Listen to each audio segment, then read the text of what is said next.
छोड़ो इसे, मेरे बेटे को छोड़ो।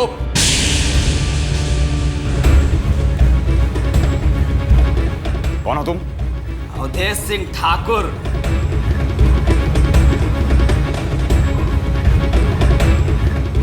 उर्फ भैया छैया। ओ, तो तुम ही हो वो गुंडे जिसकी वजह से बाजार में गोलीबारी हुई थी। जानते हो लोगों को कितनी तकलीफ होती है तुम्हारी गुंडागर्दी से, पर अब ये सब नहीं चलने वाला। मैंने तुम्हारे खिलाफ शिकायत दर्ज की है। हमें ये सब कुछ क्या?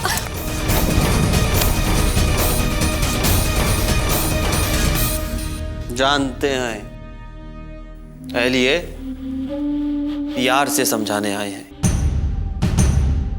जो शिकायत दर्ज की है वो को वापस ले लो। कभी नहीं, नहीं।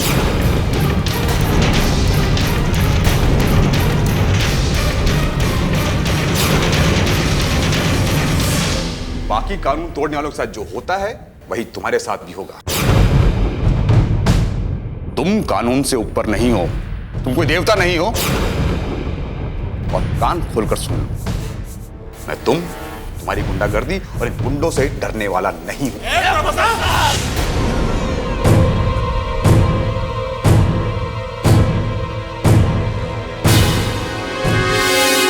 आप बुजुर्ग हैं और हम आपके उसूलों का इज्जत भी करते हैं, इसलिए बिना हथियार के समझाने आए हैं।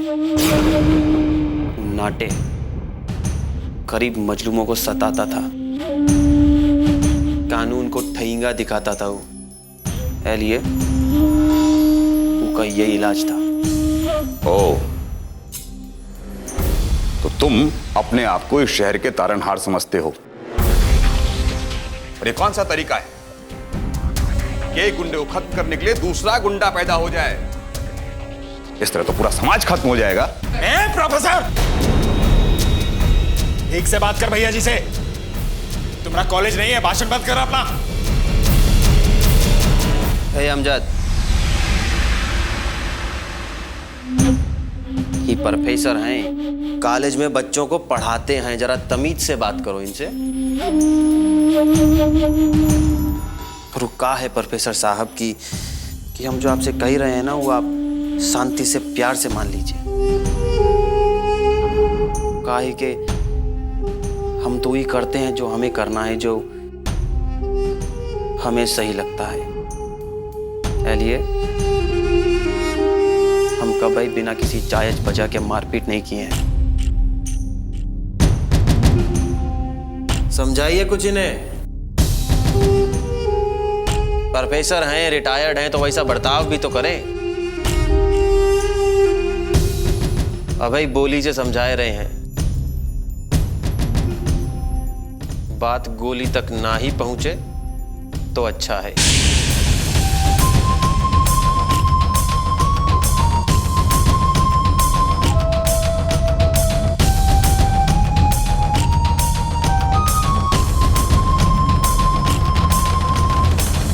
समझाइए अपने पिताजी को, सबकी भलाई इसी में ही है।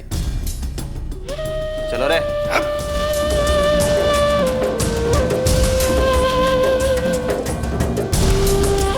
अभी दरवाजा खोलिए, दरवाजा खोलिए।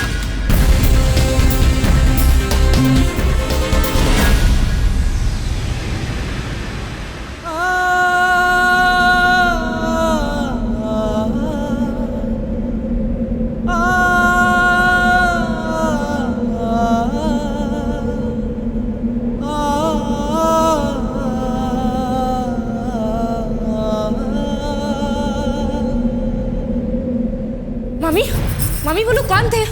मम्मी बोलिए ना, कौन थे वो लोग? मम्मी।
था? और मामी आपने हमें इस तरह हमें कमरे में क्यों बंद कर दिया था? बेटा शांत, चिंता की कोई बात नहीं, और किसी को डरने की जरूरत भी नहीं है। रुक जाइए, देख लिया हमारी बात न सुनने का नतीजा। आज गुंडा हमारे घर में घुसकर हमें धमकी देकर गया। अब तो संभल जाइए, बहुत हो गया। आपको मेरी बात सुननी पड़ेगी। आप हमेशा ऐसा क्यों करते हैं जिससे हमारे परिवार को खतरा होता है, धमकियां मिलने लगती है? ममता तुम। हाँ, हम जानते हैं, आपको भी और आपके सिद्धांतों को भी। आपको जो जी में आए शौक से कीजिए। आपको अपनी तो पड़ी नहीं है, पर अपने बच्चों का तो ख्याल कीजिए। आज अगर पवन को कुछ हो जाता तो हम अपने जवान बेटे को आपके उसूलों के लिए बलि नहीं चढ़ने देंगे। घर में जवान लड़की है, ये तो अच्छा हुआ कि उन गुंडों की नजर उस पर नहीं। अगर कुछ ऊंच नीच हो जाता तो हम तो कहीं मुंह दिखाने के लायक भी नहीं रहते। अरे इस शहर में नए नए आए हैं हम, देखा नहीं उन गुंडों का तेवर? वो कुछ भी कर सकते हैं, अपने लिए ना सही, अपने परिवार के लिए। छोड़ दीजिए ये सब, बदल जाइए, बदल जाइए। ममता, परिवार इंसान को मजबूत बनाने के लिए होता है, उसे कायर करने के लिए नहीं। और फिर मैं जो कुछ कर रहा हूं इन बच्चों के लिए ही कर रहा हूं, क्योंकि मैं चाहता हूं कि ये लोग एक इंसाफ पसंद दुनिया में सांस लें, ना कि एक वाहियात अराजक हिंसक दुनिया में। हाँ माम, पापा बिल्कुल सही कह रहे। वो जो कुछ भी कर रहे हैं हमारी भलाई के लिए कर रहे हैं। और माँ, तुम ऐसे कमजोर पड़ोगे तो कैसे चलेगा? तुम्हें मजबूत बनना होगा, हम सब के लिए माँ। हाँ मामी, मामी मामी हमें कुछ नहीं होगा। चुप रहो तुम दोनों अभी नहीं समझोगे। जब तुम्हारी अपनी औलाद होगी तब पता चलेगा कि माँ अपनी औलाद की सुरक्षा की चिंता में दिल दिल मरती। पर मैं क्यों बकबक कर रही? मेरी कौन सुनता है? जो जी में आए कीजिए, कीजिए।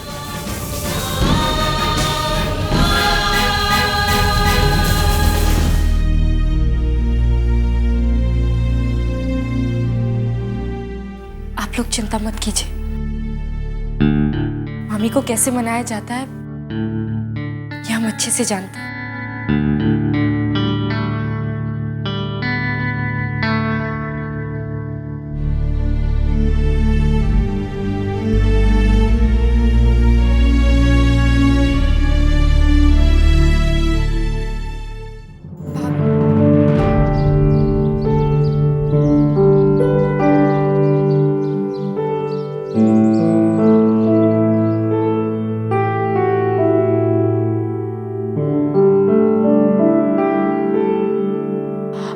मामी एक बार आईने में तो देखिए। अरे मामी एक बार देखिए तो सही, क्या लग रही है आप। पीहू, तंग मत कर, अभी हम मजाक के मूड में नहीं हैं। जा अपने मामा के पास जाना, हमारे पास क्यों आई है? अरे मामी मैं भी क्या मजाक कर रही हूँ, देखिए ना क्या लग रही है आप। गुस्से में ना आप बिल्कुल हेमा मालिनी लग रही है, सच्ची।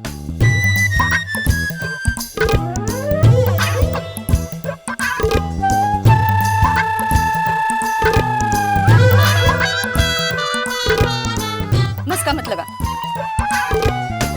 अच्छा ठीक है, मैं झूठ बोल सकती हूँ ना, लेकिन ये आईना तो नहीं। मामी एक बार देख लीजिए ना, प्लीज मामी एक बार देख ली।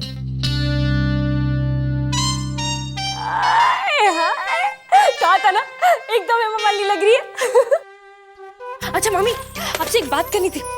आज शाम को जो फंक्शन है ना, उसके लिए ना आप एकदम सच सच के निकलेगा। पता है क्यों? क्योंकि जब मेरी मामी सच सच के निकलती है, एकदम कमाल लगती है। और फिर समझो सबकी छुट्टी। अरे मामी, सचमुच में आज ना आप देख लेना, सच के देख लेना, मामा जी कैसे अपने दांतों तले उंगलियां दबा लेते हैं। पागल हो गई है क्या? मेरी भी कोई उम्र है सजने धजने की? जब देखो हंसी मजाक। चल अब भाग यहाँ से, भाग। आज ठीक है, मुझे क्या, मैं जाती हूँ।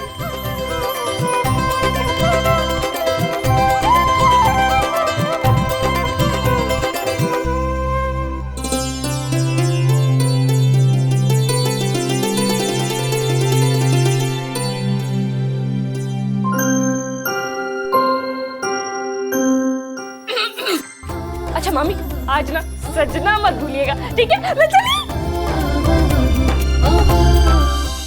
भैया जी, अब उस ससुरे प्रोफेसर का क्या करें? आप एक को बार बोलिए भैया जी, बहुत ही भयंकर मौत देंगे, घर समेत बम से उड़ा देंगे। नहीं,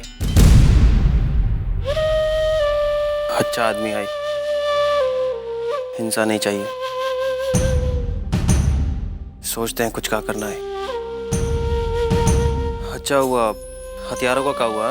वो तो कब के आ गए भैया जी। हाँ, तो उन्हें जाके जरा संभालवा के रखवाए थे, हमें कोनो रिस्क नहीं चाहिए। जी भैया जी, चल पहलवान।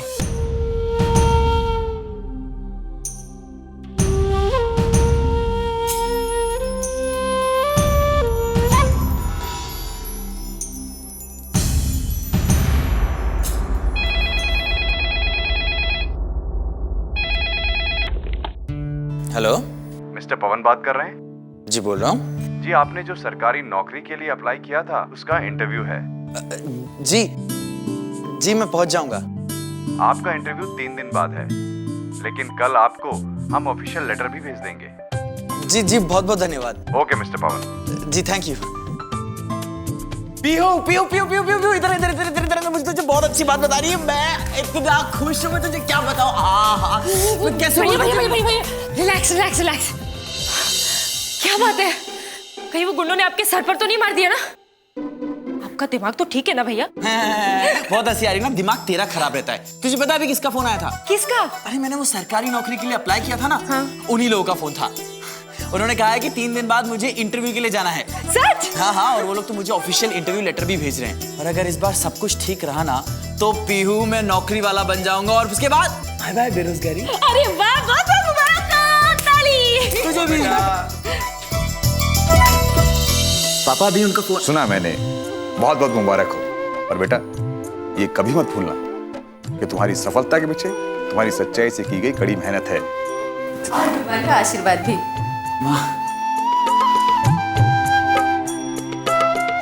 भगवान का लाख लाख शुक्र है, उन्होंने हमारी सुनी। अच्छा, अब ये सब तो ठीक है, अब थोड़ी सी काम की बात भी हो जाए। कौन सा काम? अरे पहले सुनो तो। हाँ, जैसे आपको नौकरी मिल जाएगी, आप अपनी पहली सैलरी में से मेरे लिए नई सैंडल, नया मोबाइल, नई बस बस बस, हाँ बस।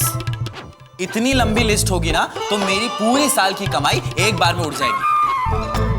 कुछ नहीं मिलने वाला तुम्हें, फूटी कौड़ी नहीं देने वाला मैं तुम्हें। मामी, मामी देखिए ना भैया को, आप हम समझाएंगे। ठीक ही तो है, भाई की पहली कमाई पर बहन का इतना हक तो बनता ही है। अच्छा बाबा, दे दूंगा, पर पहले नौकरी पक्की तो होने दो। वो तो पक्की हो जाएगी। अच्छा, इस खुशी में मंदिर के कार्यक्रम में आना मत भूलना। माँ, आपको पता है मुझे ये सब नहीं पसंद है, आप लोग जाइए ना। मैं कुछ नहीं जानती, मंदिर में आना ही होगा। आज का दिन बड़ा शुभ है, रामलला की प्रतिमा को प्रस्थापित किया जाएगा, और एक बार दर्शन कर लोगे तो समझो तुम्हारी नौकरी पक्की। अच्छा बाबा, आ जाऊंगा।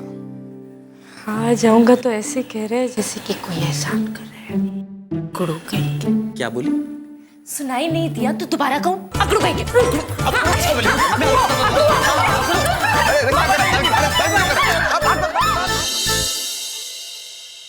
जी। किसका फोन था?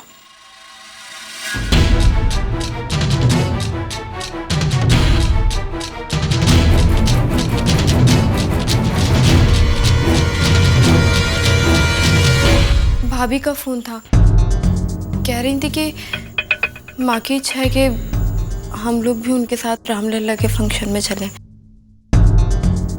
मगर हमने मना कर दिया। हमने कह दिया हम देखेंगे।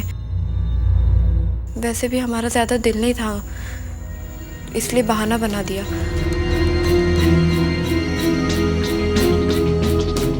क्यों नहीं जाओगी? तुम्हारा तो पूरा परिवार वहां जा रहा होगा ना। मगर तुम? मेरी चिंता मत करो तुम। वैसे भी तुम्हारे और तुम्हारे परिवार के अलावा मेरी जिंदगी में बचा ही क्या है।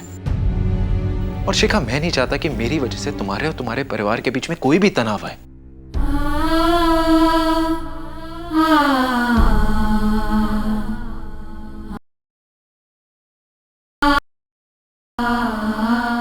इसलिए हम चाहेंगे। हाँ? क्या हुआ? कुछ नहीं। हम सोच रहे थे कि पता नहीं हमने कौन सा पुण्य किया था कि हमें तुम जैसा पति मिला। हमारी हर छोटी बड़ी भावनाओं का कितना ख्याल रखते हो। तुम्हारा हमारी जिंदगी में आना एक एहसान के जैसा है।